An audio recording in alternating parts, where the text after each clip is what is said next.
Selamünaleyküm hürmetli kardeşler. Genç 2018 yıl 9. ayın 30 günü ve Amsterdam'da yalnız namaşlık kılan dostumuz Ahmetcan namaşlık adayetler kaptanı yokluğun için namaşlık bile turuş verdi. Ahmetcan'ın şey kelgenler kızında his duygularını namaşlık yani istiğlallarını azrakları sözler bırakson. Selamünaleyküm bütün dünyadaki kardeşler. Bugün ben kardeşimiz Hidayı Abdurrahimcan'ınki yalnız kişi namayış için bugün kelgen kardeşimiz bir ilham verici yüzü.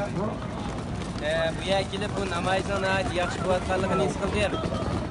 Çünkü men kelgandan yaqin, men kelgan bu 1-2 saatdan yaqin dunyoning har qaysi yerlaridan jurnalistlar, muxbirlar, alayda bilim odamlari kelib, bu yerda bizning nimalarimizni anglab, dardlarimizni nurg'unlari bilir ekan, bilmaydiganlar bor ekan.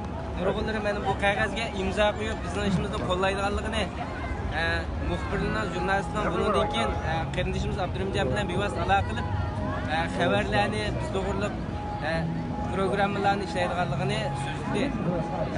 Undan ben bu Abdurahimjon qarindishimizning bu yolg'iz kishi namoyishining nihoyatda bir ahamiyatli, unumli bo'layotganligini his qildim, ta'sirlandim.